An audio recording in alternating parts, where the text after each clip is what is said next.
Present us, O Lord, in all our doings with thy most gracious favor, and further us with thy continual help, that in all our works begun, continued, and ended in thee, we may glorify thy holy name, and finally, by thy mercy, attain everlasting life. Amen.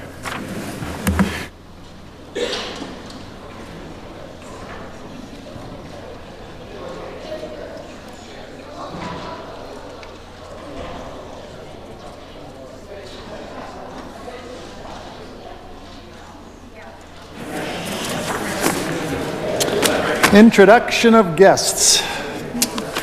I recognize the Minister of Central Services. Thank you very much, Mr. Speaker. It's with great pleasure that I introduce to you and all members of the House a group of 25 public service employees that are seated in the Speaker's Gallery. They are here today to take part in the Parliamentary Program for the Public Service, an annual event that gives public servants an opportunity to learn more about their legislative assembly. The program includes a tour of the legislative building, briefings presented by various branches of the Legislative Assembly Service and Executive Council, an opportunity to sit in the Speaker's Gallery and observe question period and other House business, and brief meetings with members from both sides of the House and with Mr. Speaker. The participants are employees of the following ministries: Highways and Infrastructure, Environment, Justice and Attorney General's Office, the Public Service Commission, Justice, Corrections and Policing, Court Services, Agriculture, Central Services, Health, Sask Builds, Social Services, Executive Council, and Energy and Resources. So I look forward, Mr. Speaker, to meeting with the group after question period, and I ask all honourable members to help me make them feel welcome in their legislative assembly. Thank you.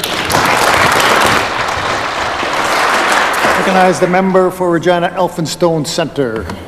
Thank you very much, Mr. Speaker. And on that very note, I'd like to join the Minister for the Public Service Commission in welcoming the public servants for the parliamentary program here to their legislative assembly.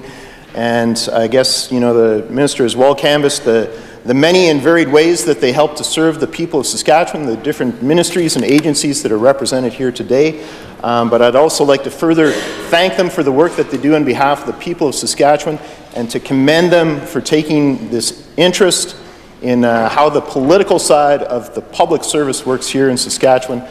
So that's, it's been my experience, Mr. Speaker, they do this so that they can do their job even better. So I look forward to meeting with them on behalf of the official opposition as the official opposition Public Service Commission critic later this afternoon.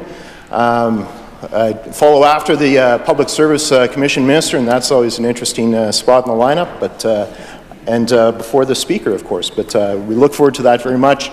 And again, I'd ask the Speaker and all members to join me in welcoming these public servants to their Legislative Assembly. Here.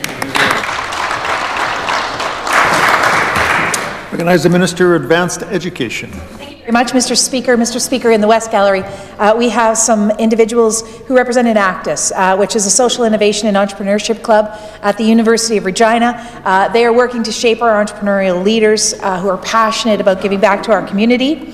Last spring, they attended the Western Canadian Regional Exposition and took home third in financial foundations, Mr. Speaker, and our future looks very bright. I would ask my members to join me in welcoming Lee Elliott, who is with them today, as well as Arslan Azim, Syed Kamal, Abbas Syed, Amit Bains, Robin Ham, Salman Mullah, who's known to many of us, Vanish Patel, Hassan Said Ahmad, Frank Nordstrom, and Chandler Hack, all of whom I've had the opportunity to meet before. Welcome to your Legislative Assembly.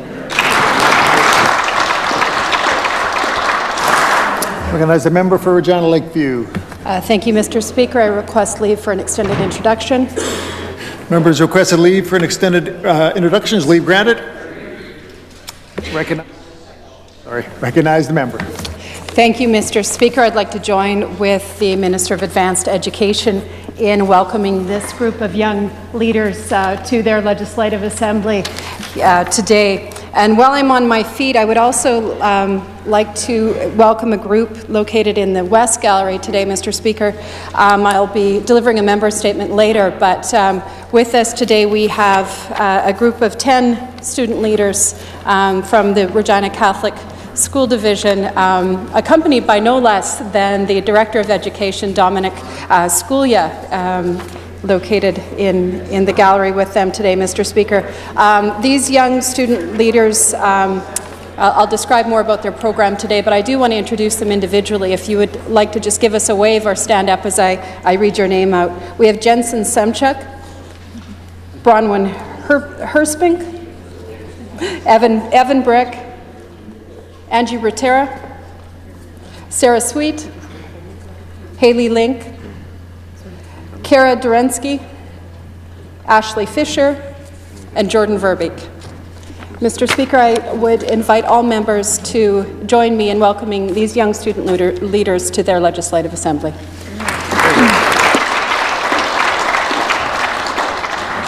Recognize the member for Walls Shakers. Thank you very much, Mr. Speaker, and I'd like to thank the member opposite for giving me the opportunity to join her in welcoming these young leaders to their Legislative Assembly. As Regina MLAs in the SAS Party, we were able to meet with this group with the Saskatchewan Regina Catholic School Board not too long ago and listen to their concerns. It was great to hear some of their and have their input as we move forward with our education curriculum. And I just want to say one thing, Jordan Verbeek, her mom and dad are good friends of mine, and her little brother's birthday today. So I'd like to wish Lucas Verbeek a happy birthday as well and welcome them to their Legislative Assembly. Thank you, Mr. Speaker. I recognize the Leader of the Opposition.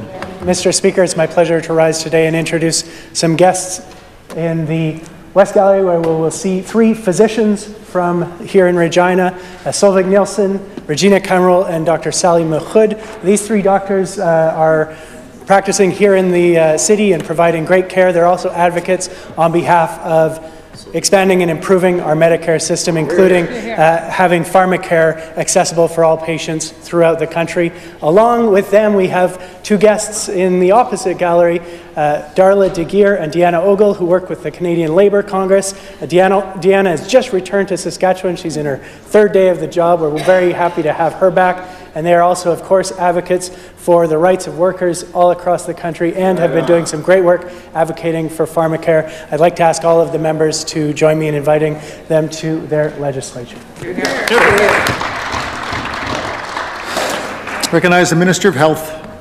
Thank you, Mr. Speaker. To you and through you to this Assembly, I'd like to join with the Leader of the Opposition in welcoming the doctors to their Legislative Assembly. We certainly appreciate the good work they do for all the citizens of the province, and I'd ask all members to please join me in welcoming them to their Assembly. Hear, hear. Recognize the member for Regina Pasqua. Thank you, Mr. Speaker. To you, through you, to all the members of this Assembly, I would like to introduce Indo-Can Seniors Group sitting in West Gallery, Mr. Speaker. They are all my constituents, and I would like to introduce them as I raise your hand as I name yours. Gwind Patel, he is the organizer of this group.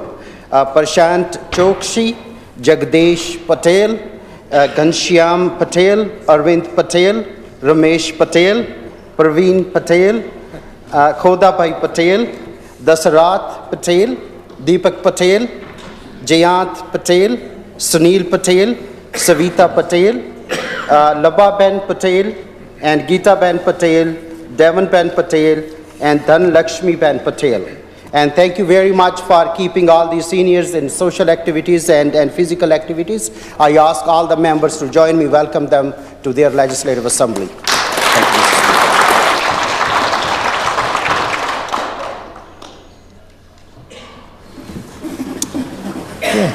Well, welcome everyone. Presenting petitions. Recognize the member for Melfort. Thank you, Mr. Speaker. I'm pleased to rise today to present a petition from citizens who are opposed to the federal government's decision to impose a carbon tax on the province of Saskatchewan, and I'd like to read the prayer. We are in the prayer that reads as follows: respectfully request that the Legislative Assembly of Saskatchewan take the following action to cause the government of Saskatchewan to take the necessary steps to stop the federal government from imposing a carbon tax on this province. Mr. Speaker, this petition is signed by the citizens of Borden and Langham. I do so present. Recognize the member for Saskatoon-Nutana. Mr. Speaker, I'm rising today to present a petition calling for a public inquiry into the GTH land deal. The individuals who signed this petition would like to bring to our attention the following. The Sask Party government has refused to come clean on the GTH land deal, a deal where Sask Party government insiders made millions flipping land and taxpayers lost millions. That instead of shining a light on the issue and calling a public inquiry, the Sask Party government is hiding behind excuses. That's right. The Sask Party government continues to block key witnesses from providing testimony about the land deal. And as new details on the land deal continue to emerge, it shows Saskatchewan people still do not have the full story behind the GTH land deal. And Mr. Speaker, of course, it is Saskatchewan people who footed the bill for the GTH land deal and deserve nothing less than the truth. So I'll read the prayer, Mr. Speaker. We in the prayer that reads as follows: respectfully request that the Legislative Assembly of Saskatchewan call on the Sask Party government to stop hiding behind partisan excuses and immediately call for a judicial inquiry and a forensic audit into the GTH land deal. And Mr. Speaker, the individuals who have signed this petition today come from the City of Regina. I so submit. Hear, hear. Hear, hear, hear. Recognize the member for Saskatoon Centre. Thank you, Mr. Speaker. I rise today to present a petition on behalf of the people of Saskatchewan calling for pharmacare for Saskatchewan. The undersigned residents of the province of Saskatchewan want to bring the following to our attention: that Canada is the only country with a universal healthcare system that doesn't include prescription drug coverage, and this oversight results in unnecessary illness and suffering and costs us billions of dollars. And that over 90% of Canadians agree that we need a national pharmacare program, which makes sense, as 1 in 5 Canadians don't fill necessary prescriptions because the medications cost too much. And when we cover essential medications, we improve people's quality of life and save millions of dollars in downstream costs. I'd like to read the prayer, Mr. Speaker. We in the prayer that reads as follows respectfully request that the Legislative Assembly of Saskatchewan call on the Saskatchewan Party government to immediately support the establishment of universal pharmacare for Saskatchewan patients and advocate for a national pharmacare for all Canadians. And Mr. Speaker, the people signing this petition come from Saskatoon. I do so present. Thank you. I recognize the member for Regina Douglas Park. Thank you, Mr. Speaker. I rise today to present a petition calling on the government to restore public control over Wascana Park. The individuals who signed this petition wish to bring to our attention the following. Wascana Park is a treasured urban park and conservation area that had been responsibly managed through an equal partnership between the City of Regina, the provincial government, and the University of Regina for over 50 years. The government unilaterally gave itself majority control of the board of the Provincial Capital Commission through the changes brought on by Bill 50, the Provincial Capital Commission Act in 2017. And the City of Regina and the University of Regina have both expressed an openness to return to a governance model based on equality. I'd like to read the prayer. We in the prayer that reads as follows respectfully request that the Legislative Assembly of Saskatchewan call on the government to restore the governance structure of the Wascana Centre Authority and end the commercialization of Wascana Park. Mr. Speaker, the individuals signing this petition today come from Regina. More specifically, they come from the constituencies of Regina Lakeview and Regina Rochdale. I do so present. Recognize the member for Regina Elphinstone Centre. Thank you, Mr. Speaker. I rise to present a petition to the Legislative Assembly calling for a $15 an hour minimum wage. Mr. Speaker, the petitioners are well aware that Saskatchewan, under the Sask Party, has come to have either the lowest or the second lowest, and then back to the lowest soon this spring, Mr. Speaker, minimum wage in the whole of Canada. The petitioners are pointing out that a minimum wage should never be a poverty wage. They point out that a $15 an hour minimum wage will improve health and well-being and lift Saskatchewan workers out of poverty. They point out that a $15 an hour minimum wage will benefit local businesses and support local economies by putting money in workers' pockets to spend in their community. Mr. Speaker, in the prayer that reads as follows, the petitioners respectfully request that the Legislative Assembly of Saskatchewan call on the Sask Party government to adopt a plan to raise the minimum wage to $15 an hour for all workers. Mr. Speaker, this particular petition, one of hundreds to come, Mr. Speaker, is signed by individuals from the good city of Moose Jaw. I hear the member from Moose Jaw North calling out from his seat, so maybe he can answer his constituents. Thank you very much, Mr. Speaker. Hear, hear.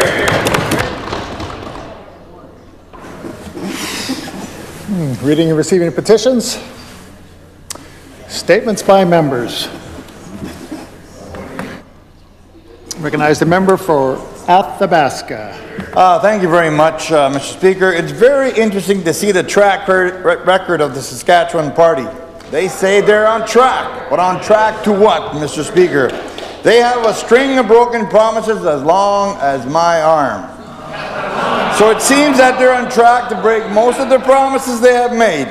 They have promised to eliminate the PST on used cars. Well, that didn't last too long, Mr. Speaker. The Sask Party MLAs used to get up in this place and read petition after petition saying, don't tax our food. What did Brad Wall and Kevin Doherty do before getting out of Dodge and heading to greener pastures? They expanded the provincial sales tax to our food. The Sask Party bragged about the creation of Enterprise Saskatchewan, only to shut her down a few years later. They promised that election date, only to change them in nearly every election, Mr. Speaker. They promised a smaller cabinet, now it's back up to 18. They promised balanced budget legislation, which they scrapped almost 2 years ago. They promised to pay down the provincial debt. Now they're on track to triple that debt to $23 billion in 2022. This is only a short list of broken promises, Mr. Speaker. There are many more. We can't forget the $1 billion tax hike in 1 year. But the people of Saskatchewan should remember the Sask Party's track record. Time for a change. It's time for them to go. Recognize the member from Lloydminster.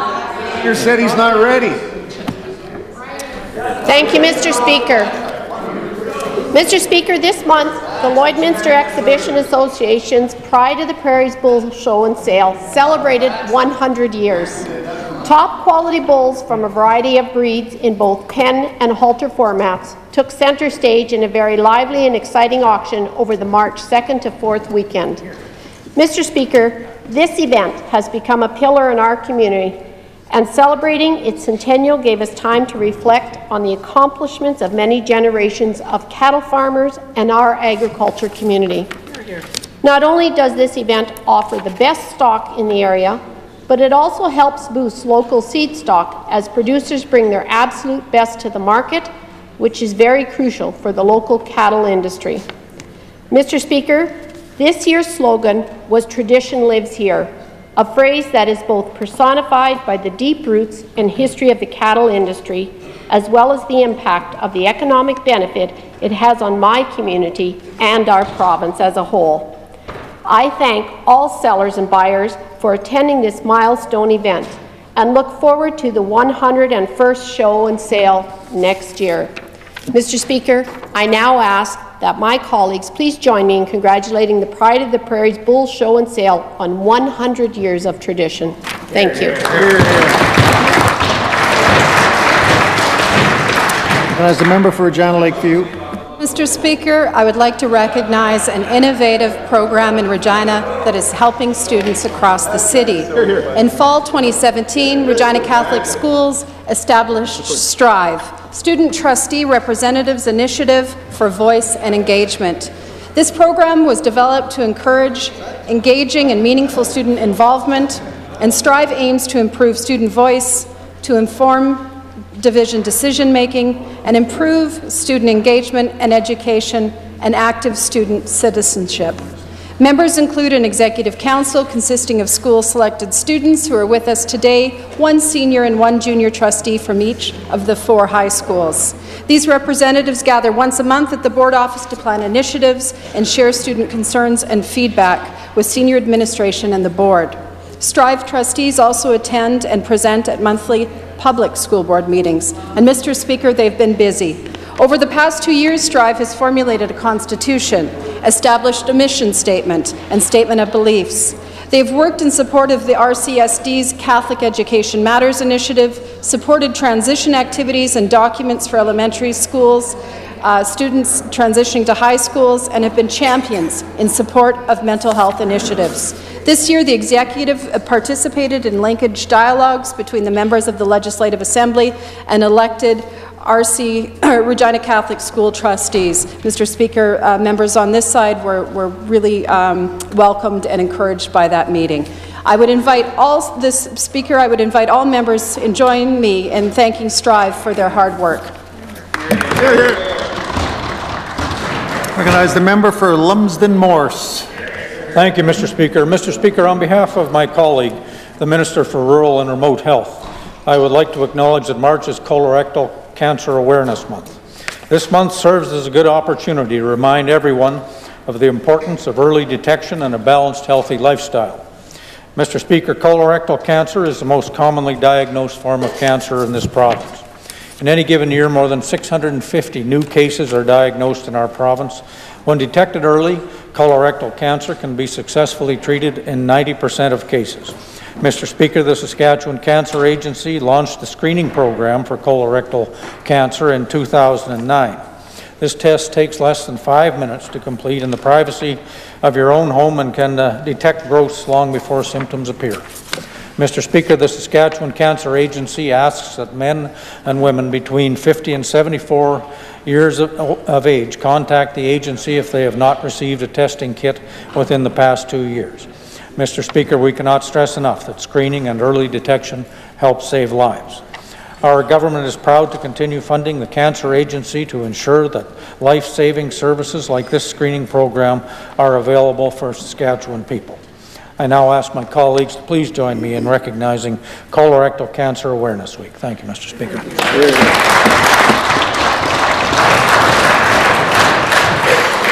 Recognize the member for Saskatchewan Rivers. Thank you, Mr. Speaker. From March 1st to 2nd, along with my colleague, the Minister of Crown Investments Corporation, I had the honour of attending the Saskatchewan Association of Agriculture Societies and Exhibitions annual convention in Prince Albert. The Volunteer Championship Awards were held on the Sunday, recognizing the hard work of individuals like Linda Wright, who was given an honorary life membership. Linda is a fantastic volunteer who has made a great impact in her community.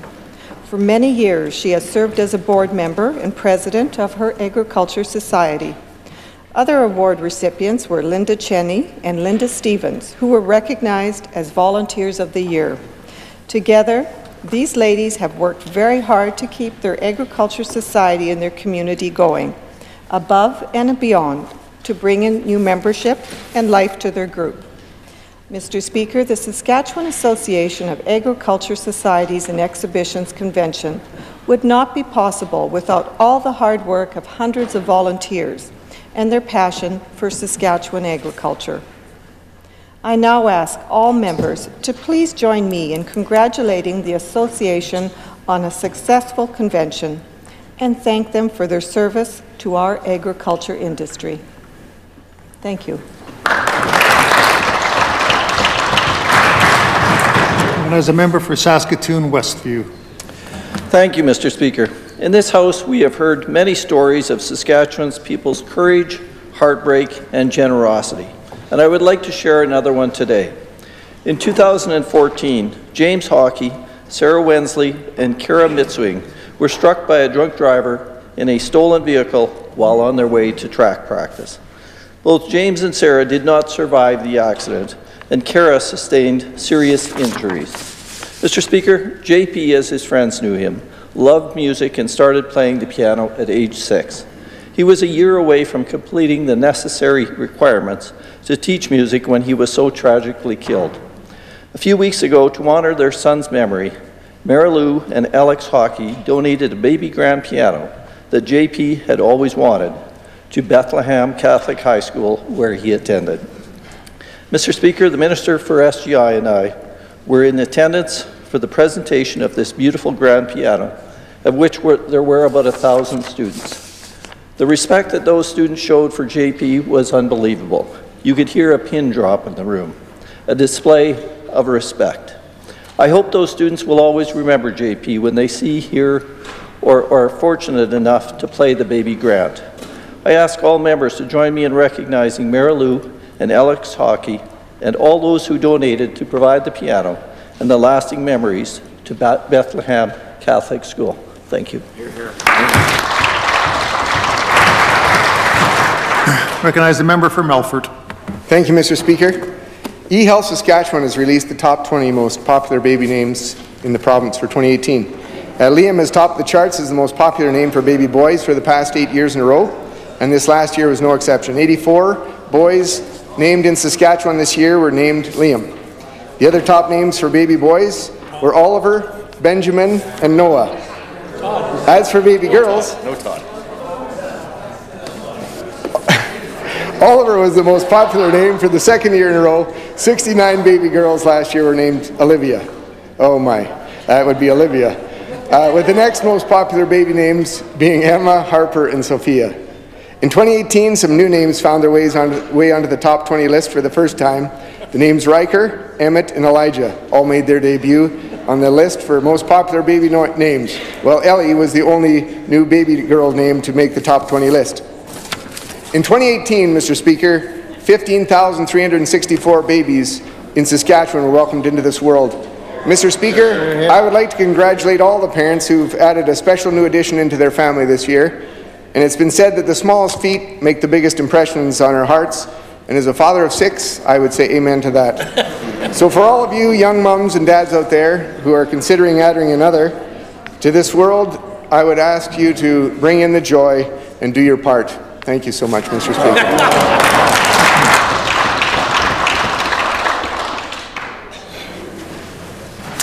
Question period.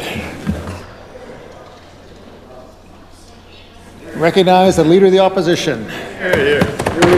Thank you, Mr. Speaker. Nearly 20 years ago, New Democrats introduced a new framework for potash royalties in the province. And it was a framework designed to incentivize growth of the industry. It worked. But it's been nearly 20 years. And we hear call after call from experts that it's time for a review of those rates. The most recent of those calls came from the Johnson Shoyama School of Public Policy, who said that there's between $40 and $100 million are being lost from our provincial treasury because of our out-of-date royalty rate. Mr. Speaker, my question for the Premier is this.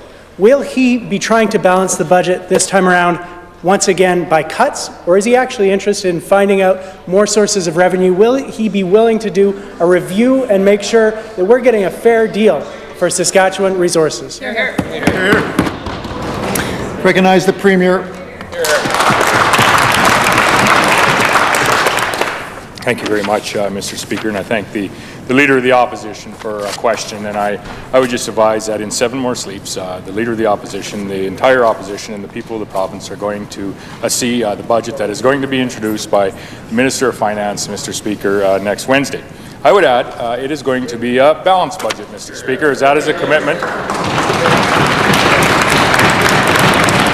That is a commitment, Mr. Speaker, that this government made 3 years ago, and to the member from Athabasca's point, that's a commitment that we intend on keeping, like so many commitments that we have made to the people of the province over the course of the last dozen or so years. Mr. Speaker, we will continue to build on the investments in this budget, Mr. Speaker, striking the right balance of fiscal probity, Mr. Speaker, fiscal sustainability in our province, and investment, Mr. Speaker, investment in healthcare infrastructure, investment in the services that are provided in our healthcare facilities across this province, Mr. Speaker, like the newly opened Saskatchewan Hospital, North Battleford, Mr. Speaker, of which we had the honour to open and replace that 100-year-old facility just last week, Mr. Speaker. You're going to see us build on a legacy, Mr. Speaker, of investment in schools, 42 schools across the province, Mr. Speaker, and teachers and support staff directly into the classrooms in our educational institutions, Mr. Speaker, across the province, giving that next generation every opportunity to be successful right here in the province of Saskatchewan. Recognize the Leader of the Opposition. Thank you, Mr. Speaker. The Premier spoke of commitments. Now, there was a commitment made in 2015 to do a review of our potash royalty resource structure.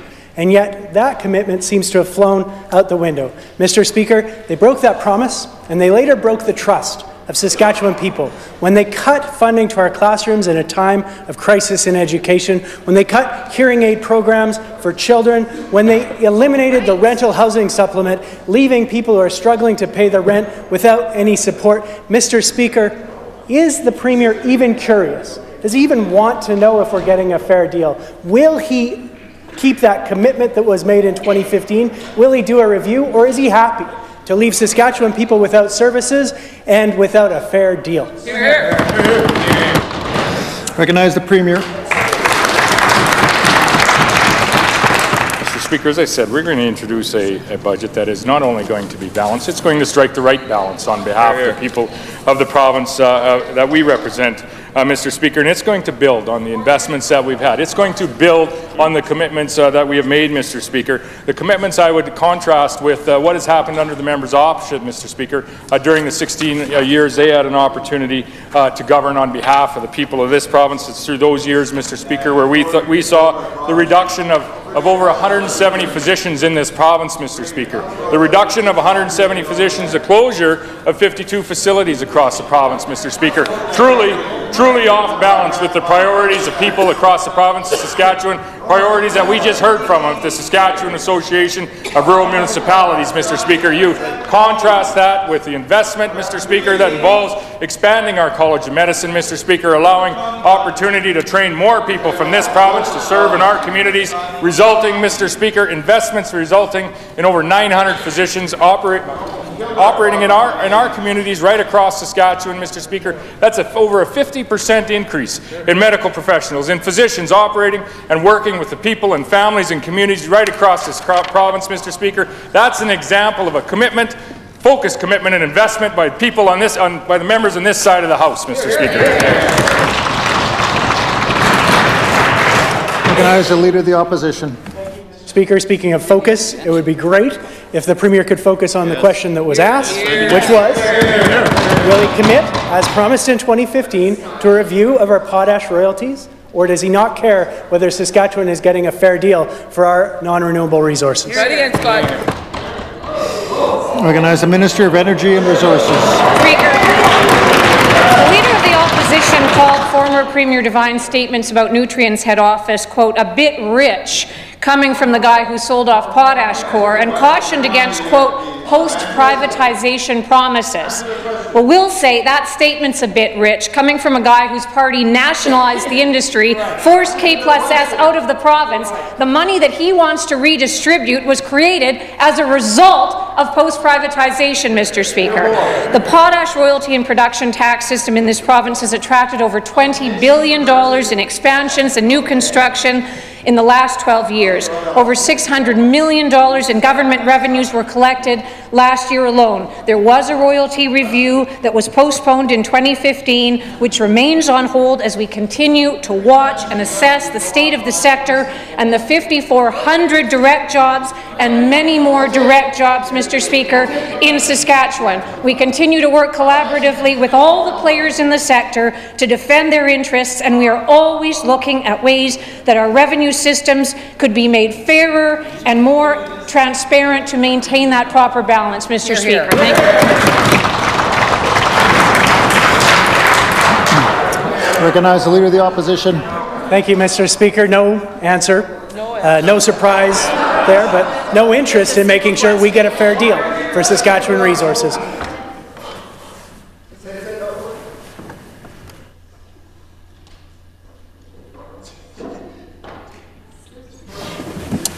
Recognize the Leader of the Opposition. Thank you, Mr. Speaker. We are joined today by Dr. Sally Mahood, Dr. Regina Cameron, Dr. Solveig Nielsen, and Dr. Kieran Conway. These physicians practice here in the province, and they have the regular experience of hearing from patients.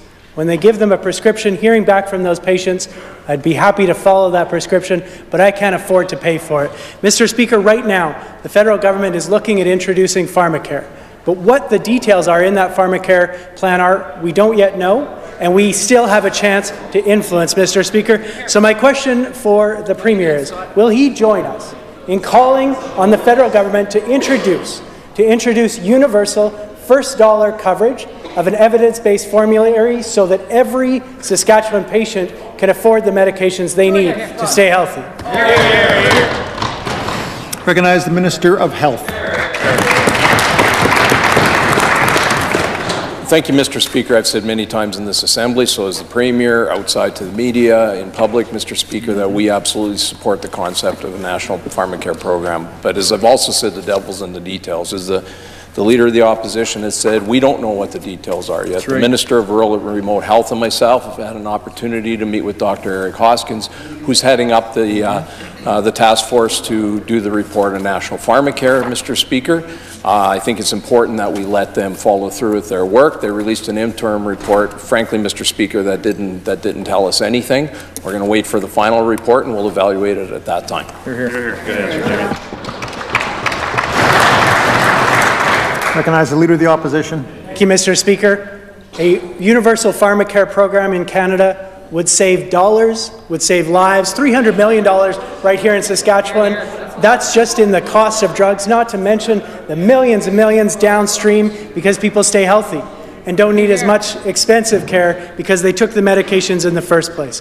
Right here in Saskatchewan today, even with our seniors drug plan, seniors are paying on average hundreds of dollars per month for prescriptions and are often having to choose not to fill prescriptions because of the cost. So my question for the Premier today is, now we know that the devil is in the details. The details matter. What does he say to Dr. Mahood, Dr. Cameron, Dr. Conway, Dr. Nilsson?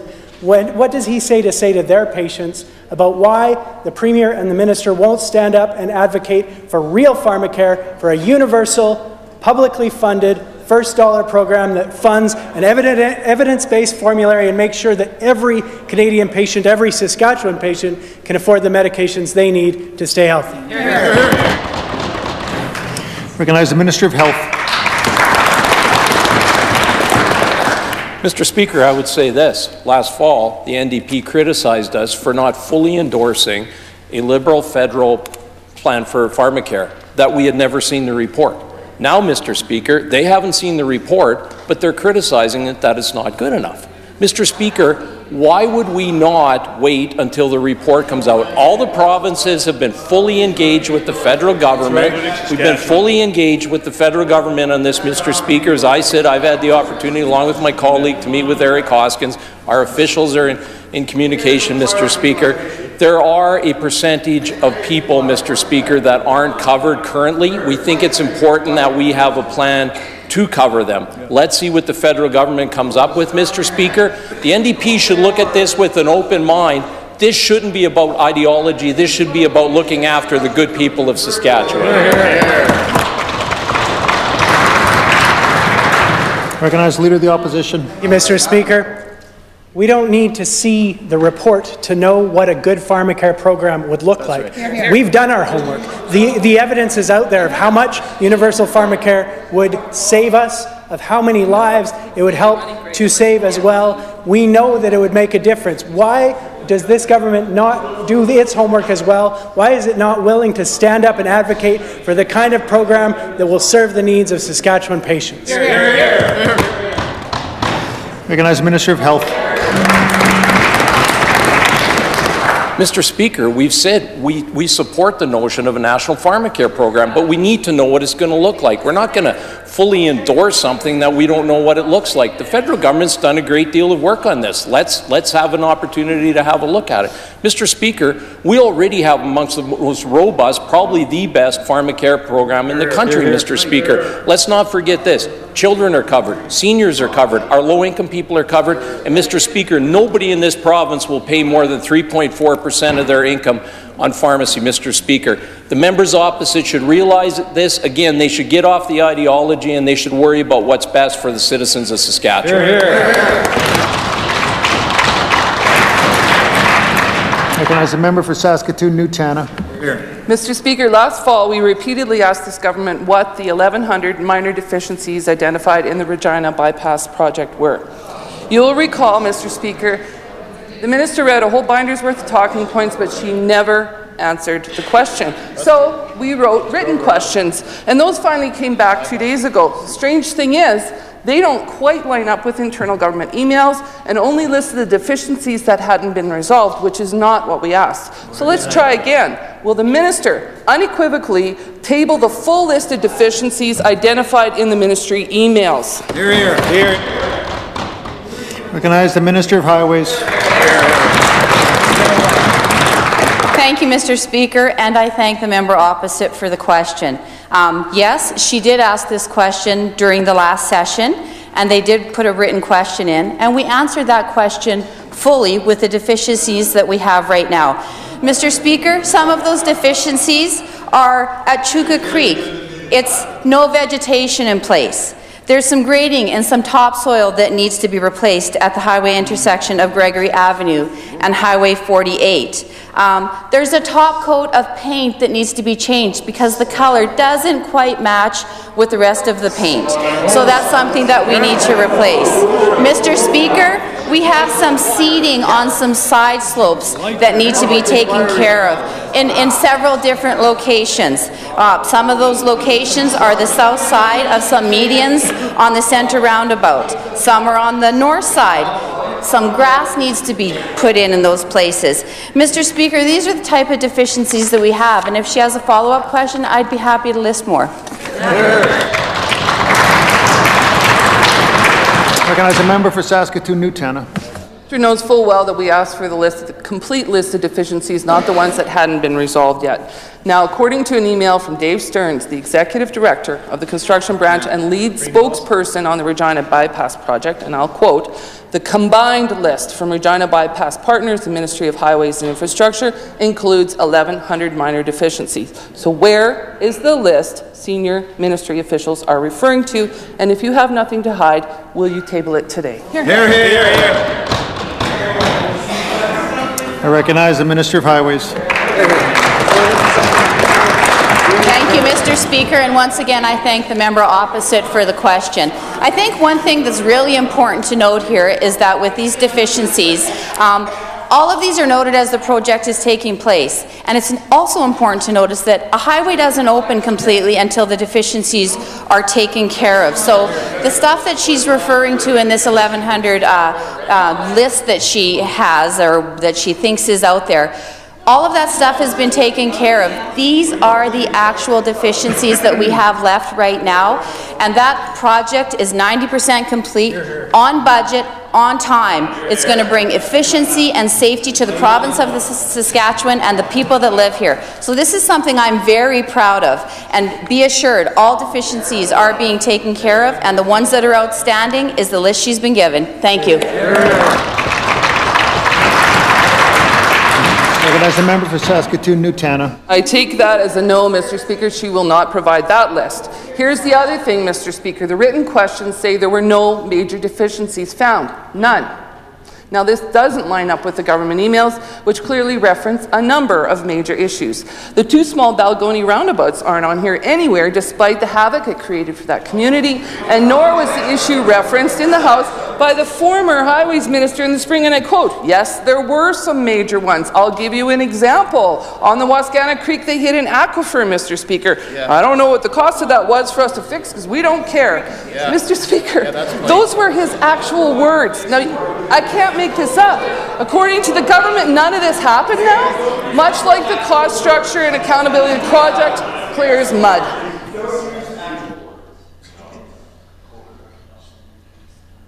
A little order, please. As the member. Speaker, will the minister shine a very bright light and actually table the actual lists today? Yeah. Recognize the Minister of Highways.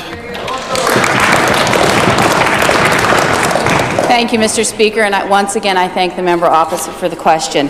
As things are being built, things aren't completely done. We come across things that need to be repaired, as she referred to that minister that was answering for me that day. That had been taken care of, so it's not a deficiency anymore. And do you know what else isn't a deficiency? The safety that this project brings. The member opposite from Rosemont stood in his place day after day after day, demanding safety, demanding to get heavy truck traffic off of Dudney.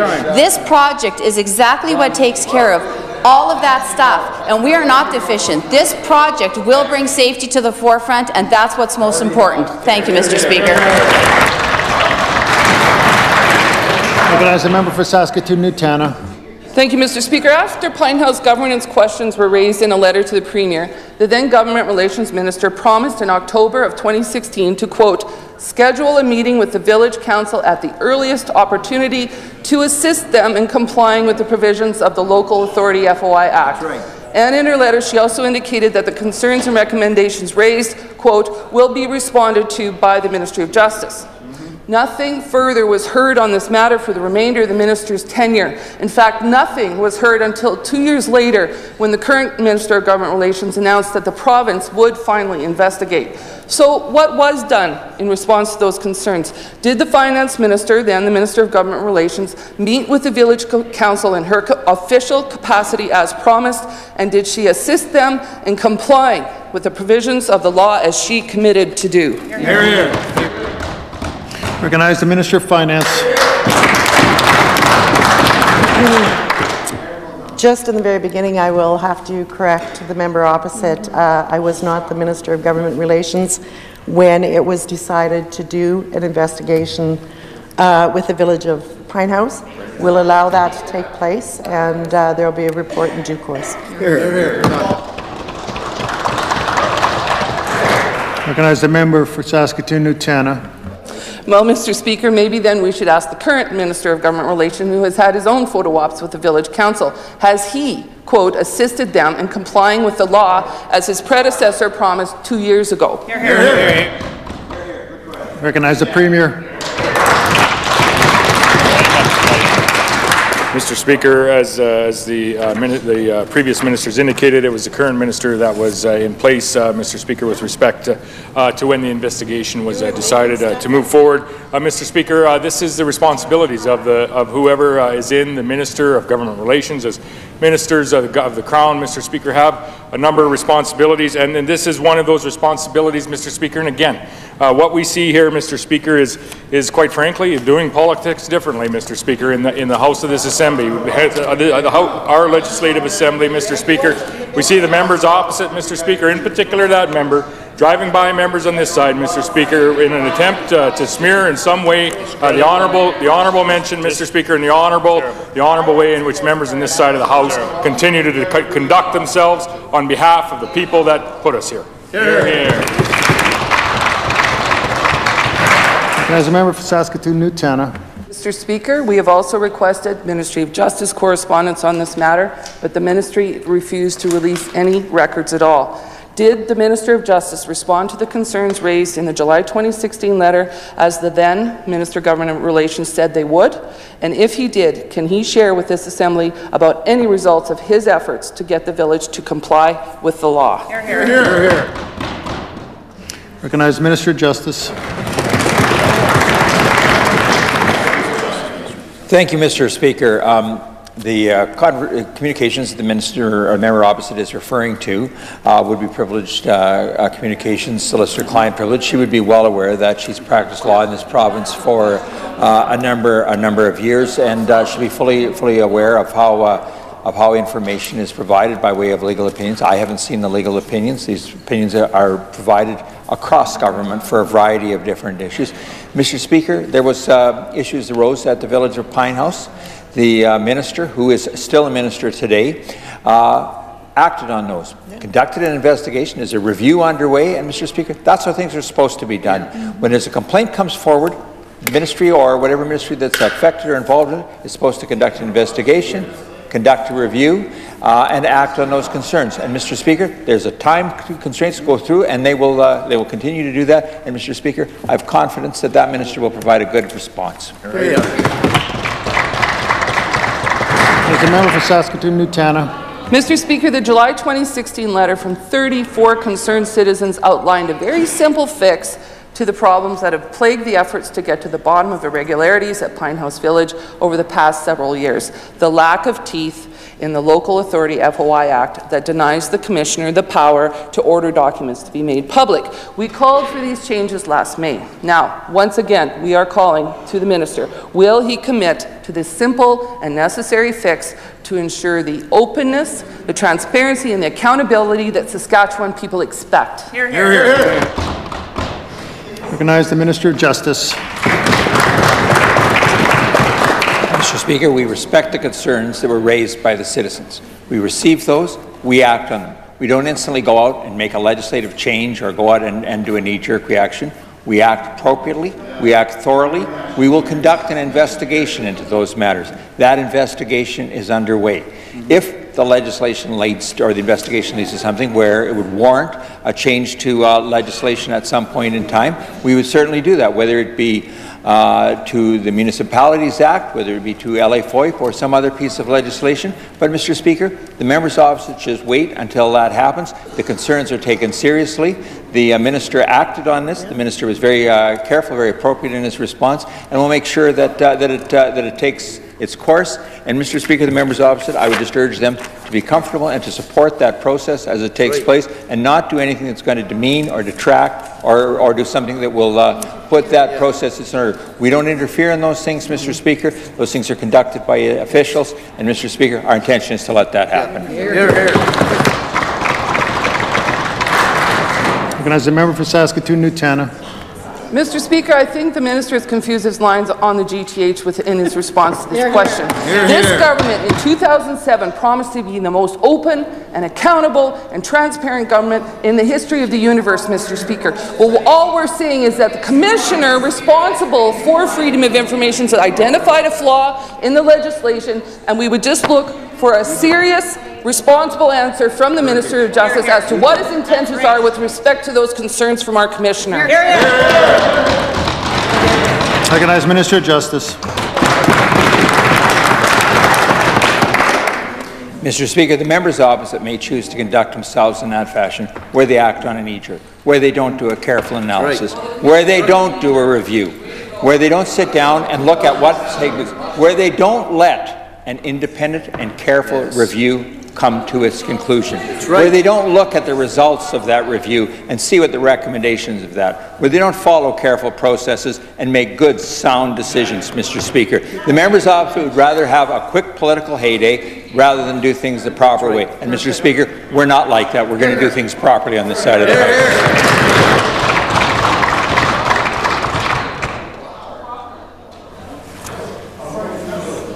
Ministerial statements. Introduction of bills.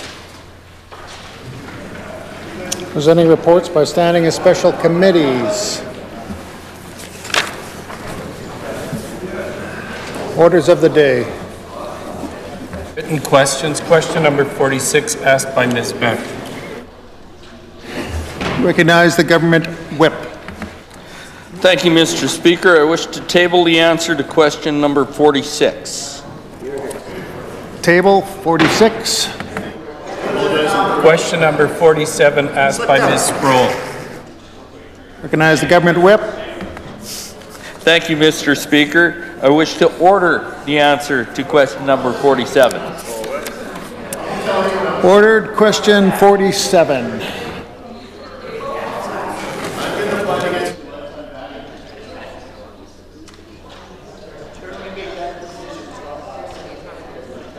Government orders, adjourned debates, item number 7. Resume debate on the second reading motion for Bill number 149, the Police Regional Policing Amendment Act 2018. Ms. Sarr. Recognize the member for Regina Douglas Park. Thank you, Mr. Speaker. It's my honor to rise in the House today and enter into the debate around Bill number 149, the Police Regional Policing Amendment Act. Mr. Speaker, I've had the opportunity to speak to this bill already, and I am a critic for this bill, so I'm not going to be long in my remarks today. I do know that there are some stakeholders out there that are still interested in consulting on this bill, so I'd ask that they provide me with whatever information they have as soon as possible, as I don't know when the committee will be scheduled for. But I am looking forward to the opportunity to ask questions of the officials about this legislation at committee, in particular around what practical changes this will actually mean for rural municipalities, and what sort of implications this will have, as well as what sort of work the Minister of Justice has done lately in terms of advocating with the federal government to ensure that we have our full staff RCMP complement, as we should in Saskatchewan, Mr. Speaker. And when we talk about this legislation, we should also ensure that we're not like members opposite are doing, patting themselves on the back for solving rural crime by passing a few pieces of legislation, but instead talking about the real root causes of crime and the concerns that flow out of that. Like I said last time I spoke this legislation. What we didn't see from this government is an opioid strategy or a crystal meth strategy, Mr. Speaker. And we know that crystal meth is a huge problem in this province, and one of the larger causes of why we're seeing the crime that we do see in this province. And when we don't address the root causes of crime like addiction, these pieces of legislation won't be as effective as they could be. So to allow this bill to move on to committee so I can have the opportunity to spend some good time with the good folks at the Ministry of Justice, I will at this point allow this bill to move forward. Hear, hear.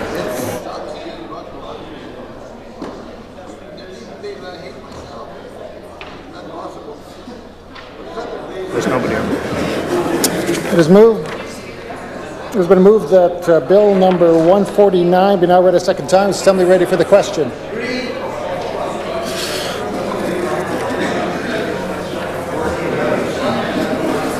It's a pleasure of Assembly to adopt the motion. Carried.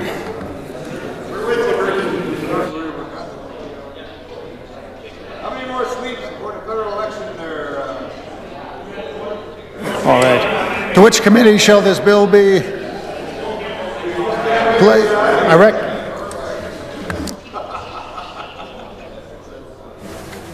having a difficult time hearing absolutely anything. So let's. I think I've got the spot for the for the House Leader. I recognize the House Leader. Designate that Bill number 149, the Police Regional Policing Amendment Act 2018, be committed to the Standing Committee on Intergovernmental Affairs and Justice. This bill stands committed to the Standing Committee on Intergovernmental Affairs and Justice. Government orders, adjourn debates. Item number 8, resume debate on the second reading motion for Bill number 150, the Seizure of Criminal Property Amendment Act 2018. Ms. Rankart.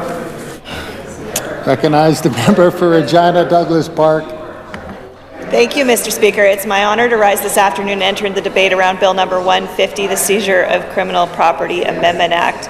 Now, Mr. Speaker, similar to the last bill that we had discussed, I've already had the distinct pleasure of speaking to this piece of legislation and putting my concerns on the record that exist based on the consultation that I've done in the stakeholders that I've spoken to, in particular those within the criminal bar.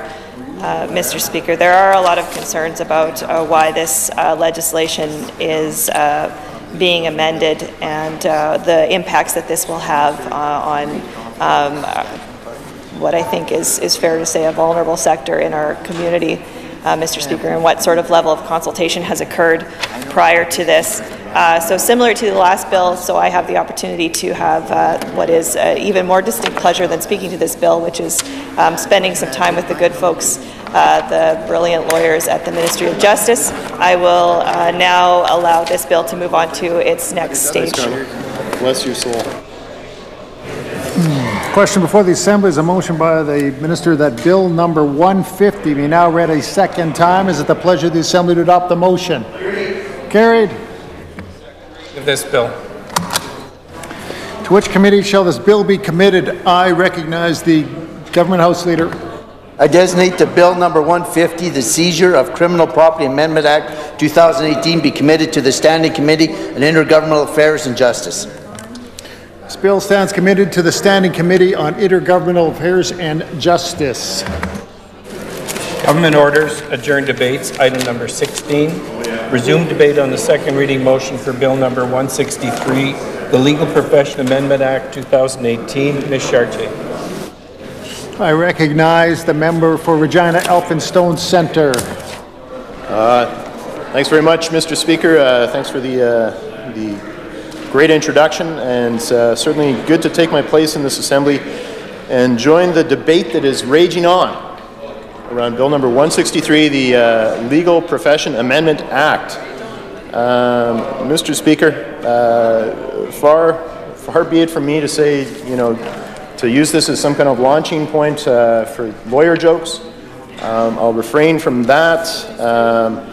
I'll not get into things like 2 lawyers, 3 opinions, or anything like that, but Certainly, Mr. Speaker, on the advice of counsel, I'm gonna give you a bit of a quick course on this one, and then take my place. But certainly, we're always interested to see legislation come forward that drafted by lawyers on the advice of lawyers for the regulation of the legal profession. So 4 lawyers, by lawyers, 2 lawyers, a lot of lawyers coming and going. But in all seriousness, Mr. Speaker, the Legal Services Task Team that was appointed not too long ago, working in close conjunction with the Law Society and benchers throughout the province, the work that was done here to bring forward the changes recommended by the task team. Again, the task team seemed to be a high-caliber group of men and women, Mr. Speaker, in terms of those lawyers. But they had brought forward recommendations that now are translated, at least in part, in this legislation, aimed at increasing access to justice by providing innovative new ways to access legal services. Again, Mr. Speaker, we like the sounds of that. We'll be looking closely to see that that is borne out in the actual improvement of access to legal services. We know that there are problems out there in legal aid land in terms of the critical function that performs in trying to eliminate the financial barriers that are there in terms of folks accessing legal services. So we'll be looking to see how this impacts that. We'll be looking at how this particular bill has a number of amendments that authorize the Law Society to issue limited licenses on a case-by-case basis to non-lawyers.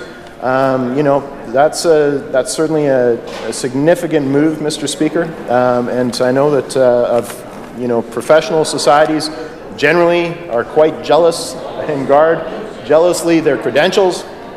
This is brought forward as a possible change. We'll be interested to hear in committee how that will be applied, what sort of circumstances are foreseen in that measure being utilized, and of course how that then in turn impacts Law Society rules, and also again that kind of quality control, that kind of quality assurance that you need to have there in terms of people that are utilizing these services to balance that, Mr. Speaker. So access and quality often is not very much something that you have to navigate. You have to pay attention to the balancing of the two, and we'll be interested to see how that will be dealt with and what the Minister has to say about that in committee. Further, the authority for government to make regulations setting license requirements for new alternative legal service providers. Again, there's a whole battery of oversight that comes with those particular measures, Mr. Speaker. We'll be interested to see how that sorts out. There's some other sort of structural changes that are being made, certainly the ones that relate to the practices and administration of the Law Society itself. The Minister, in his second reading speech of December 4th, 2018, references the several provisions respecting committee processes that will be moved from the Act to Law Society rules. Again, Mr. Speaker, there's ease of administration that comes with that, but you got to make sure that you're not sacrificing appropriate oversight for that ease of instrumentality. So we'll be looking to see how that works out. A new option in the legislation to appoint benchers, wherein the minimum number of benchers will be reduced from 17 to 12. Again, Mr. Speaker, how that works itself out into appropriate representation from across the province, and in terms of who constitutes a bencher and how that is then worked out within the numbers on this committee that we're talking about here. We'll be interested to see how that shakes out. And then lastly, Mr. Speaker, in terms of, and again, the Minister identifies it as a first step or a continuing step in a multi-year process of developing requirements for non-lawyer members, educating the public about new ways to access legal services, what sort of bolstering of the paralegal system might take place,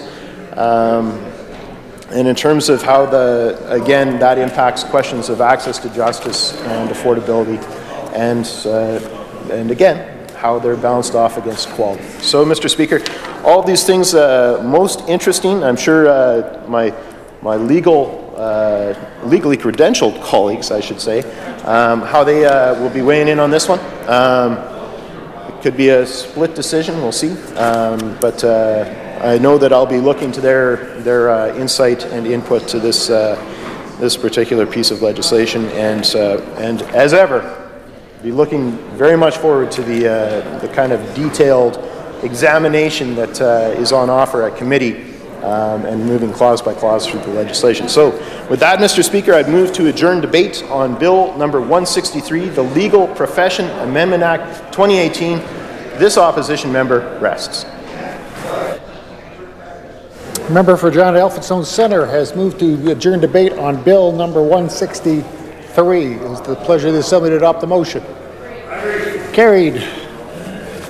Government orders, adjourn debates. Item number 17, resume debate on the second reading motion for Bill number 164, the Statute Law Amendment Act 2018, number 3. Mr. Belanger.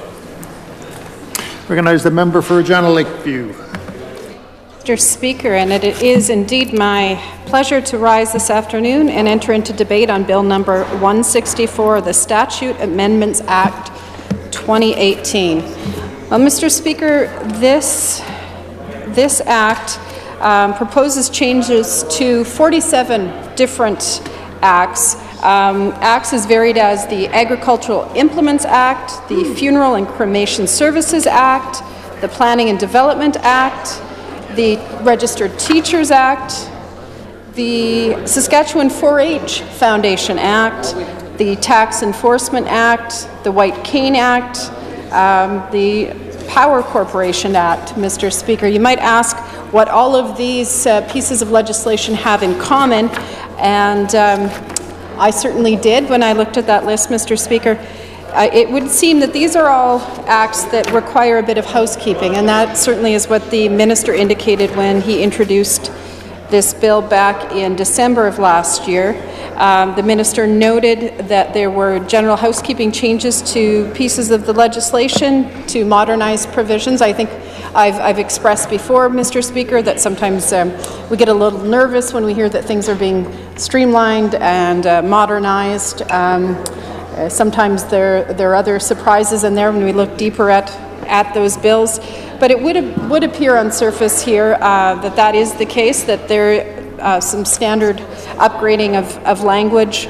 For example, there are still references to departments. I know my colleague from Saskatoon Centre has given a bit of a history lesson previously about that shift from the term departments to ministries, here we are in 2019. That is the term that is being used currently by government, so it is reasonably important that that be updated in all of these 47 acts. One of the other changes that would, these changes would, as the minister noted, replace a number of references to department and assist readers who undertake electronic searches. So that makes sense, Mr. Speaker, that we have the correct terminology so that someone searching for answers perhaps, searching for, as we often do, Mr. Speaker, searching for particular references to acts would have, that the proper terminology would be used so that they might find what they're looking for. Beyond that, Mr. Speaker, I know that my colleague, perhaps further of my colleagues, and certainly the critic, will have further questions, will provide further oversight, and may wish to engage the minister and his officials further in committee. But with that, I will move to adjourn debate on Bill number 164. The member for Regina Lakeview has moved to adjourn debate on Bill number 164. Is it the pleasure of the Assembly to adopt the motion? Carried. Government orders, adjourn debates. Item number 18, resume debate on the second reading motion for Bill number 165, the Workers' Compensation Amendment Act 2018. Mr. Forbes. Recognize the member for Saskatoon, Newtana. Thank you very much, Mr. To speak to this bill, the Workers' Compensation Amendment Act. And the main features of this bill certainly are to expand presumptive coverage for Saskatchewan firefighters to include prostate cancer, skin cancer, breast cancer, cervical cancer, ovarian cancer, and multiple myeloma. And Mr. Speaker, I know that I want to give a shout out to the Saskatchewan firefighters who organized and lobbied hard for these very important changes to the Workers' Compensation Act. I also want to give a shout out to my colleague from Saskatoon Riversdale, who has been a passionate advocate for these changes and for further protections for people in the first responder positions and firefighters who put their lives on the line, Mr. Speaker, to ensure that we're safe.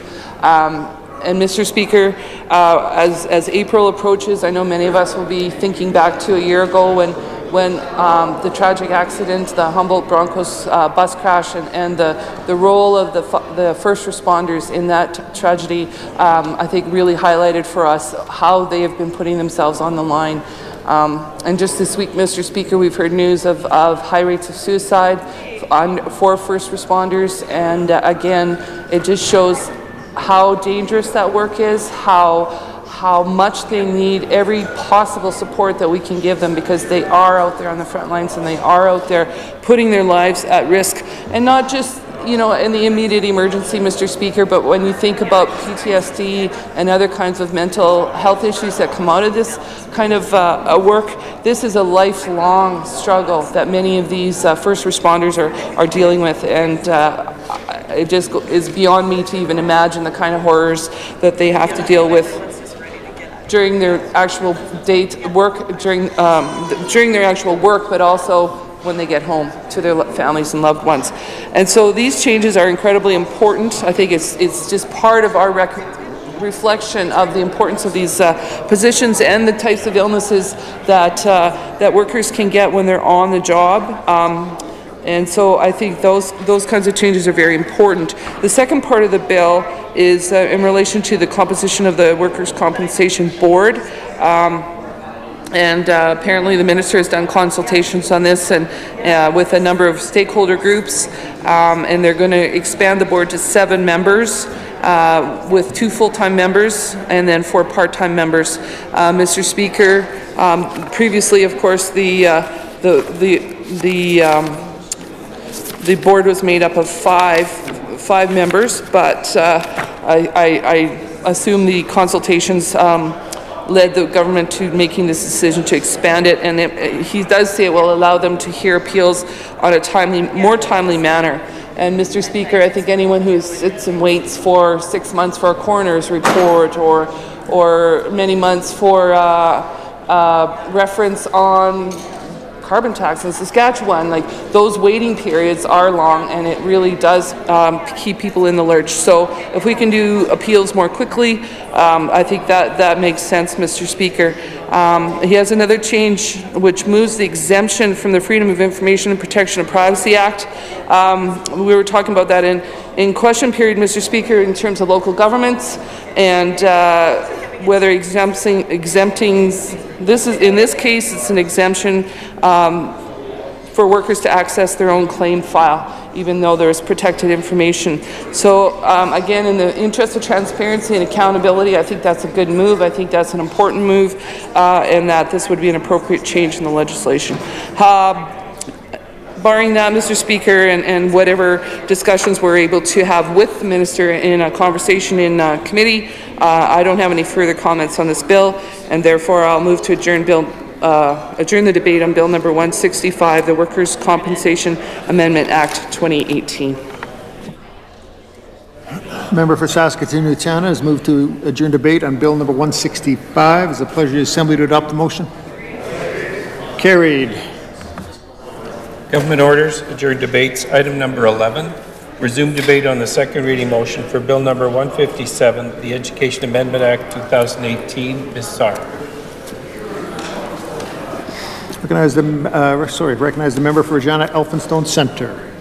Thank you very much, Mr. Speaker. Once my colleagues explained to me that this was not, in fact, the Education Act, and that it was, in fact, the Education Amendment Act, Bill number 157, 2018, my critique really took off from there, Mr. Speaker. Good to join debate this afternoon, pick up where my colleagues have left off in terms of the discussion around Bill number 157, the Education Amendment Act 2018, Law Modificative sur l'Education. Certainly, Mr. Speaker, oh my goodness, they do their best with me. They educate me as best they can, some more than others. But this particular legislation, and again, think about the backdrop of what's going on, say, not too far away from here in terms of court proceedings on some pretty fundamental questions of our education system, the history of that system, how that interacts with our Charter of Rights and Freedoms, how that interacts with the Constitution, Mr. Speaker. When you get to this actual piece of legislation, it's kind of a, I wouldn't say letdown. I wouldn't be, uncharitable like that. But certainly not as momentous as the questions that are being adjudicated and argued not very far from here today in courts of law around the nature of our very education system. So to the bill itself, Mr. Speaker, it corrects and changes terminology in both the English and French versions of the Act. It exempts the City of Lloydminster from paying the proceeds of the school tax received to the government, as had been taken over by different iterations of this Sask Party government, Mr. Speaker, and rather the City of Lloydminster will be paying their particular boards of education directly. It changes the clause on the acquisition of personal property by a Board of Education or the Conseil Scolaire to clarify that boards of education and the Conseil Scolaire have the authority to manage their own personal property. And it changes the clause on the disposal of real and personal property by a Board of Education or a Conseil Scolaire. Again, Mr. Speaker, anything that deals with our education system, education being so critical to the kind of world we want to, help our children realize their potential and help us all in that realization, Mr. Speaker. The broader community, the way that is impacted by education. It's been said that education is the great leveler, so anytime we see this government making a move on the education system generally, we're watching it very closely, and certainly we've got a number of people in our caucus that have a long-standing and proud connection to the education system in this province. So, Mr. Speaker, I know that we'll be looking to their advice on this particular piece of legislation for what it does and does not do.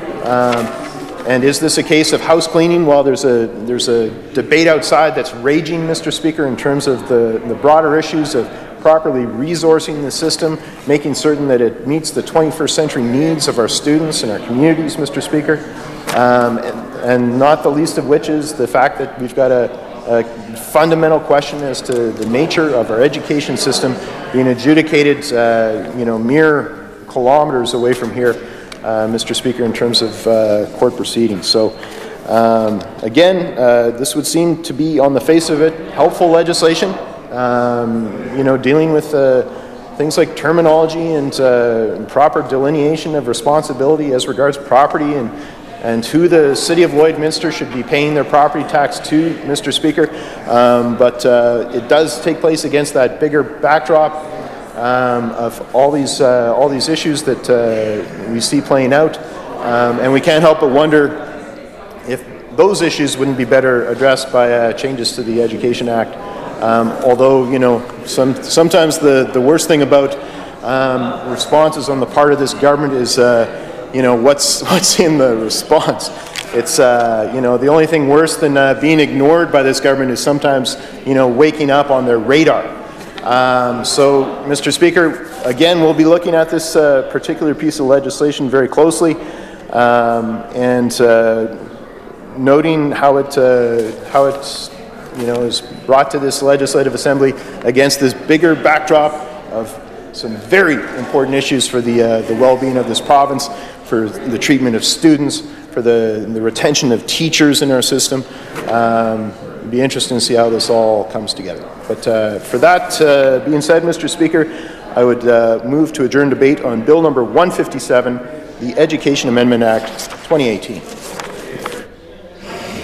Member for Regina Elphinstone Centre has moved to adjourn debate on Bill number 157. It's the pleasure of the Assembly to adopt the motion. Carried. Government orders, adjourn debates. Item number 10, resume debate on the second reading motion for Bill number 158, the Youth Justice Administration Act 2018. Mr. Vermette. I recognize the member for Saskatoon-Nutana. Thank you very much, Mr. Speaker.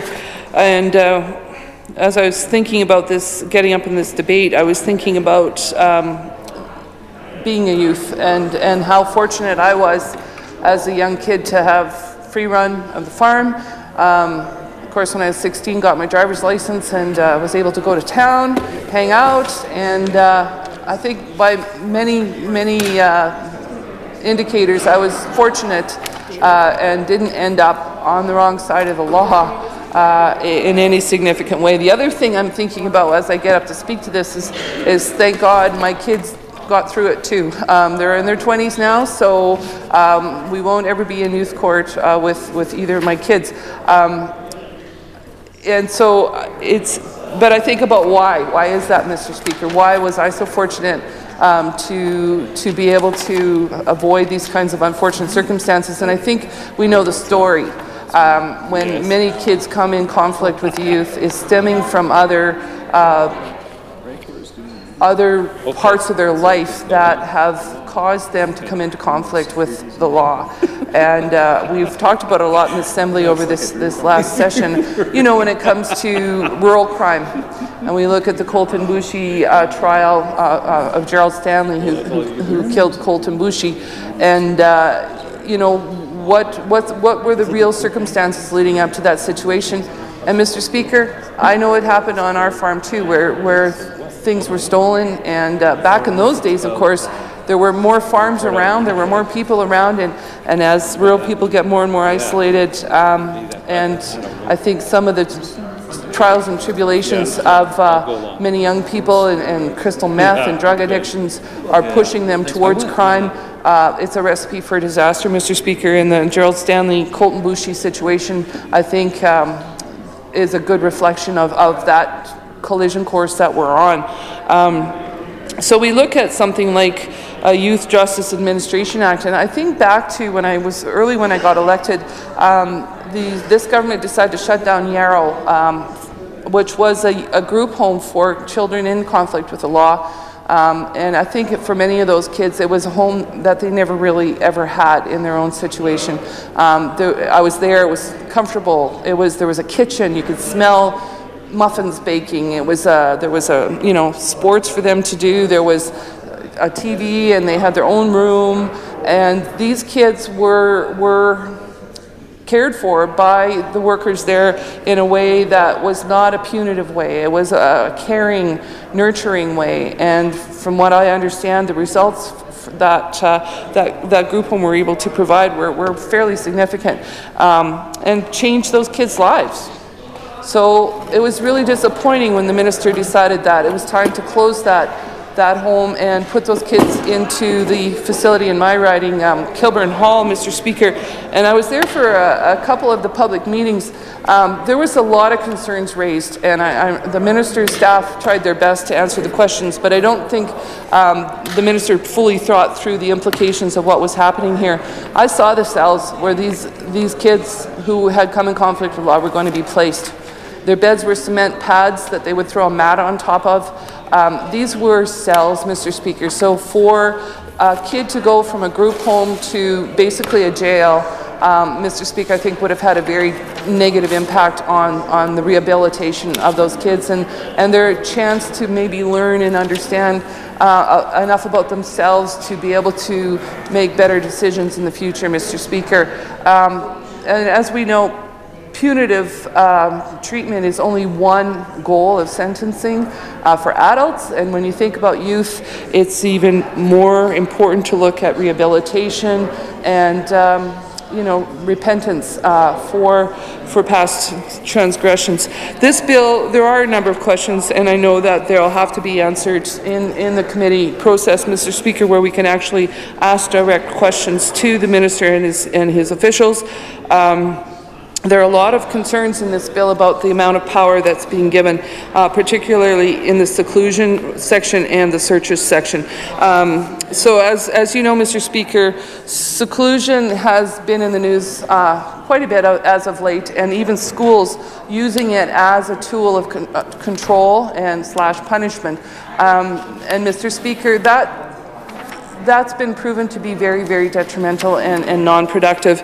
It's certainly, when you have short staffing, it's one way of dealing with an immediate issue, but I think the bigger problem, of course, is the level of staffing. And so the minister himself, when he introduced this new bill, talked about where a young person has made a complaint respecting the administration of the facility, they're placed in a secluded room. So if you have a complaint about the facility where you're incarcerated, you go to seclusion. Like, Mr. Speaker, that doesn't make any sense at all. And I don't know how this could be justified. So it will be very, very interesting to see what our critic has to say in response to, or what the minister's going to have to say in response to questions from our critic on this particular area. There is this whole section of the bill, I think it's Part 5 of the bill, talks about, it's all about seclusion. And so I think we're going to have to take a very careful look at this, make sure we understand the hard evidence, the empirical evidence that suggests that seclusion for young people is appropriate and when, and I think that's something we really need to take a look at. Also, Part 4 of the bill, this is an entirely new bill, by the way, Mr. Deputy Speaker. It's replacing the existing bill that was enacted, I think, 2003 perhaps, or before. And of course, as often, this bill has been back in this House in 2012, it was here in 2014, it was here in 2016. You know, I remember the Minister of Justice talking today about not being knee-jerk.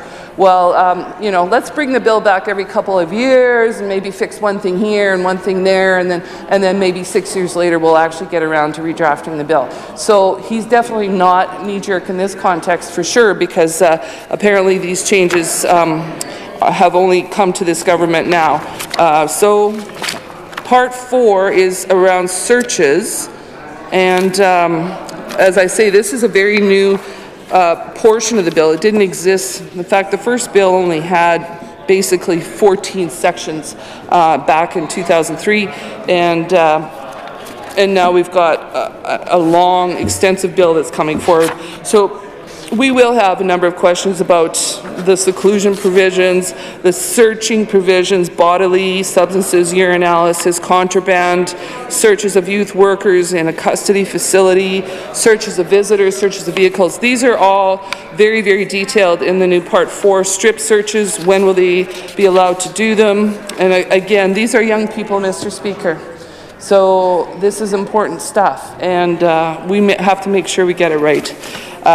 At this point, though, I won't have any more comments to add to the bill, and so I'll move that we amend debate on Bill number 150, adjourn debate, not amend debate, adjourn debate on Bill number 158, the Youth Justice Administration Act 2018. The member from Saskatoon-Nutana has moved to adjourn debate on Bill number 158, the Youth Justice Administration Act 2018. It is the pleasure of the Assembly to adopt the motion. Carried. Government orders, adjourn debates. Item number 12, resume debate on the second reading motion for Bill number 159, the Securities Amendment Act 2018. Ms. Mowat.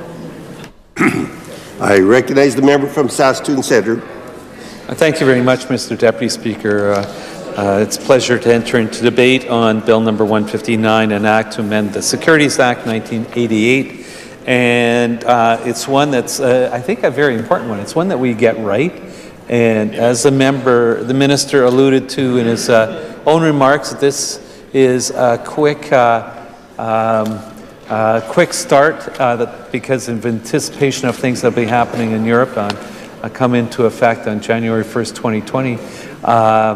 And I'm not talking about Brexit or what's happening in Great Britain today and what they're planning to do on March 29th. I'm talking about investments and that type of thing. But we're watching that. But I shouldn't go down that road. We could probably have a long debate on that, but that's just something that we're all watching. But what's happening in Europe and their plans around benchmarking, and that comes into effect on January 1, 2020. And these are all very important pieces of rules and regulations that many people in Saskatchewan are clearly watching or should be watching because of their own personal investments. And of course, in many ways, we have a worldwide market, and we need to make sure that we have some sort of universal approach to how we can judge the performance of our investments. And so a big part of this really talks about benchmarking, and I'll take a minute and read into the record again for the folks at home because, as I said, this is a very important piece of legislation.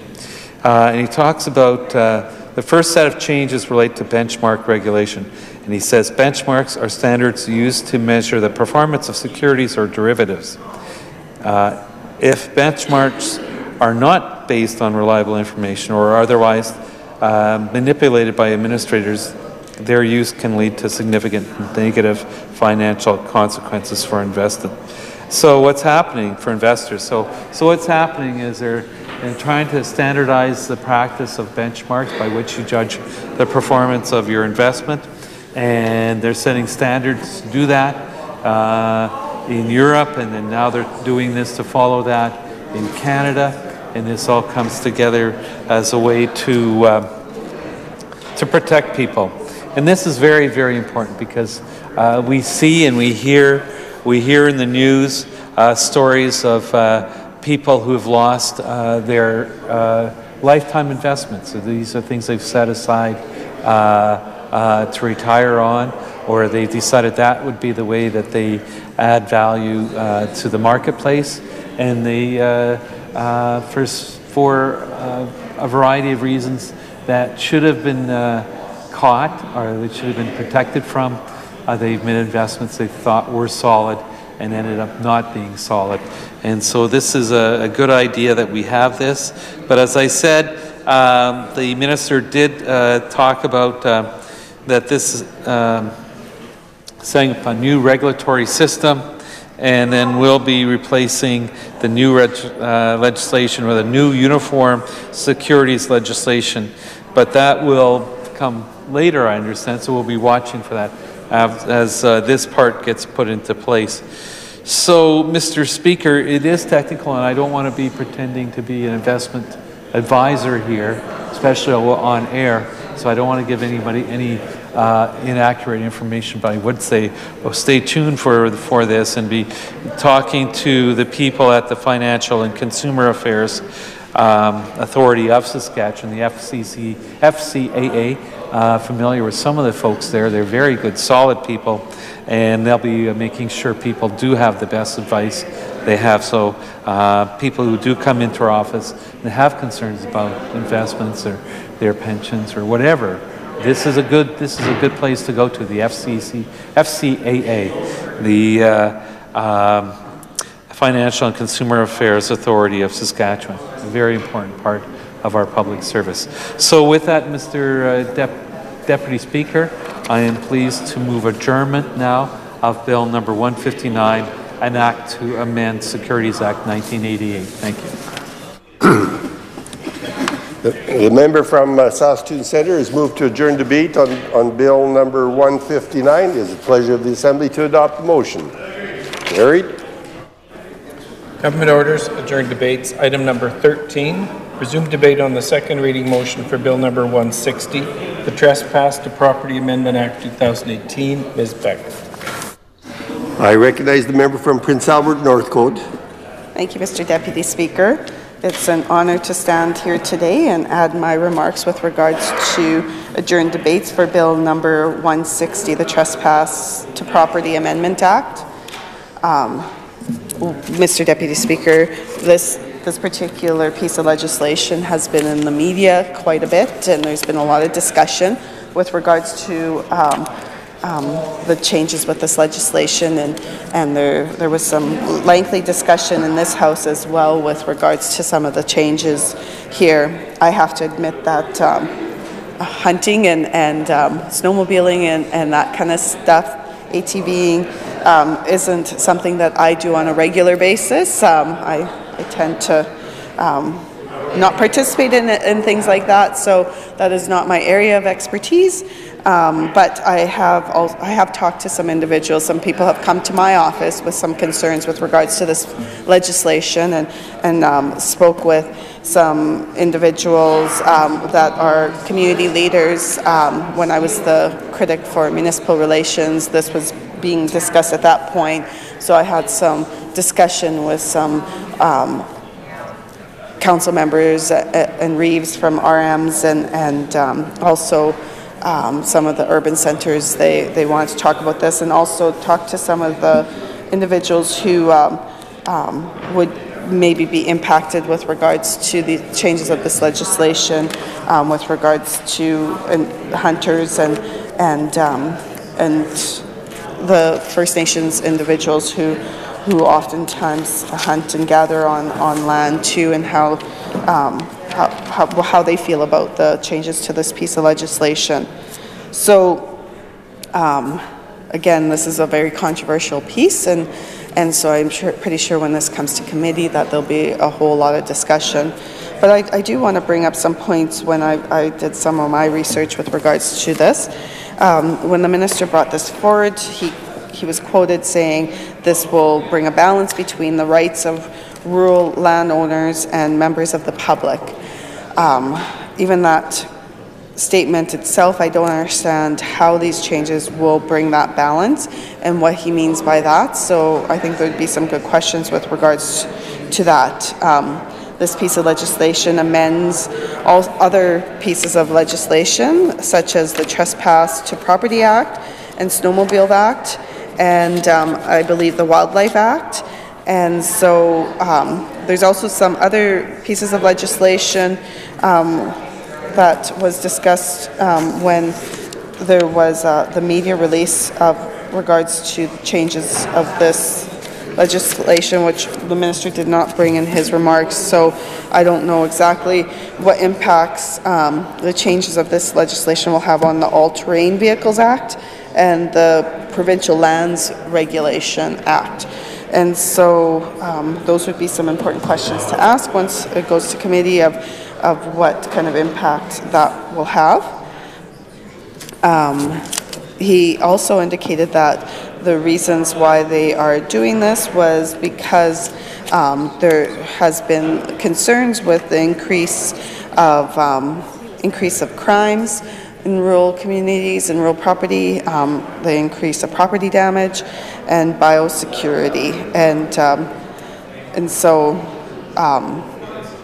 that's important that we recognize that, because my understanding is that there's some research out there that says that crimes in the rural areas are higher than what it is in the urban areas at this time, and so there's a lot of reasoning for that.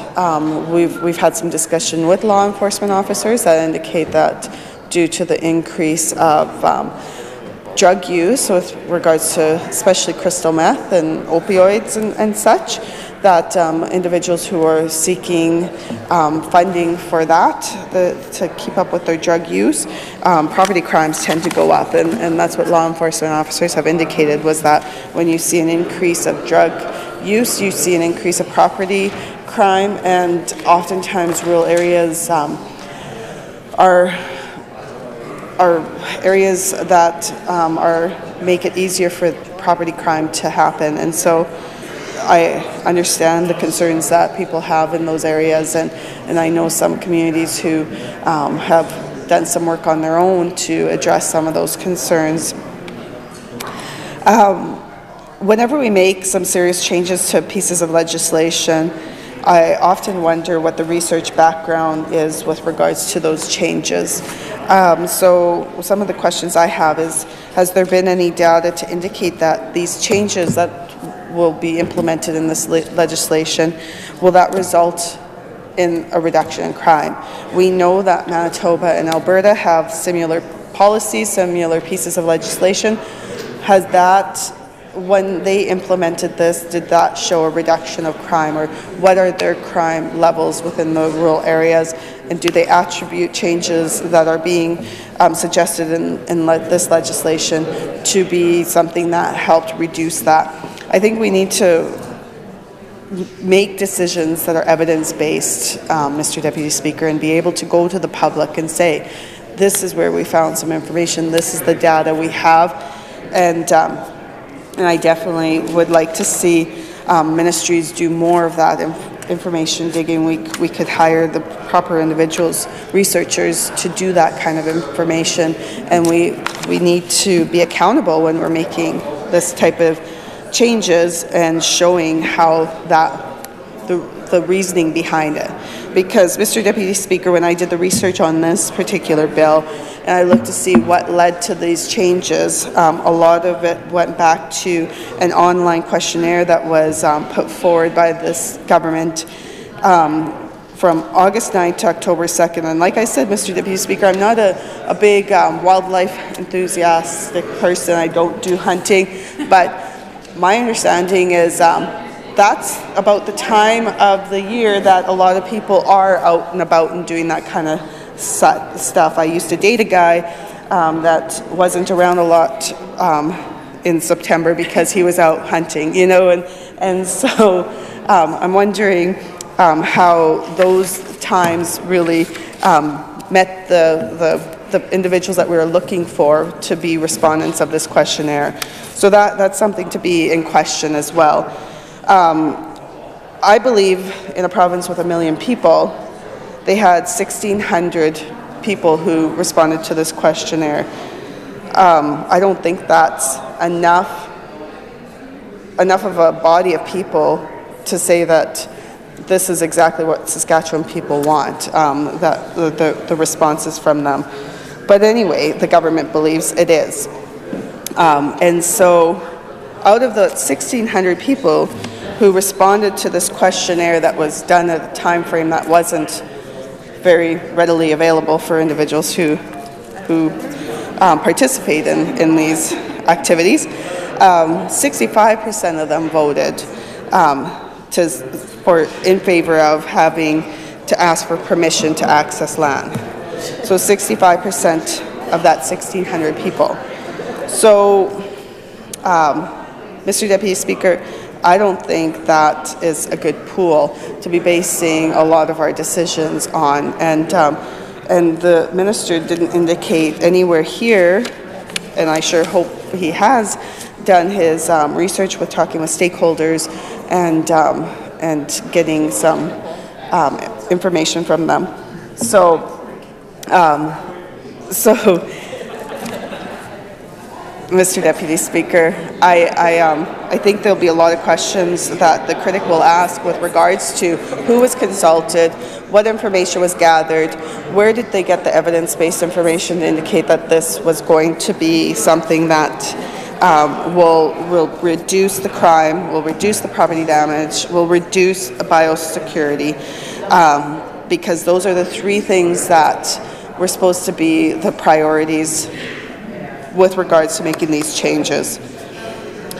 So, Mr. Deputy Speaker, what I understand is instead of posting signs on property, which was what was the prior practice, was that if individuals didn't want people to go on their property, they had to post. I understand that was difficult because some people have like large areas, right, you know, and it's hard to make sure that there's signs in every area that a person would see it. Oftentimes signs go down for multiple different reasons. So people have indicated that that was a problem, and it was hard to be able to ensure that you had enough signage if you didn't want people to come on your property. Some of the other issues that I heard was, especially with snowmobiles or ATVs, people would go on other people's property without permission, and they would damage the property with their all-terrain vehicles, and obviously that's problematic when you have individuals going on other people's property and damaging it and not taking responsibility. So now, in order to ask for permission by owners, though, I know a barrier prior, because I think it was good practice for most people who engage in hunting and such. Most people would go out and try to reach out to the owners and ask for permission. That was due diligence, you know, and so I don't think this is a practice that wasn't tried to be followed. It wasn't legislated, but it was just proper. And so what they said was an issue was that they would try to go to the RM offices to find out whose property was what on the maps. But some RM offices are located in different locations. Some of them are only open for certain amounts of time. And so they said they had a hard time being able to get that updated information from those RM offices. So that is something that'll need to be looked into. Also, I'm wondering, where will the information for the leased Crown land be available, and who to contact, and are those certain times and dates that'll be available? So, so that's a question as well, Mr. Deputy Speaker.